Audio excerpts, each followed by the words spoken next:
All right, so I'm doing the actual piece now. I did a practice piece. This is my new piece. It's all cut, ready to go. I gouged it with the knife, just like this, just kind of making random holes. Gave it a little sand, get rid of any excess, left some of the holes. But now you see how the spray paint is going to increase this effect. It kind of melts the foam a bit.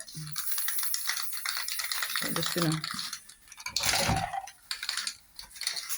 come in here and hit it. And then if you want to come in close, you can see how this is starting to sell on here. See how it's eating the foam a bit, making it look more like rock. So I'm going to hit that a couple more times. Stay tuned for the pour. I'm going to go live.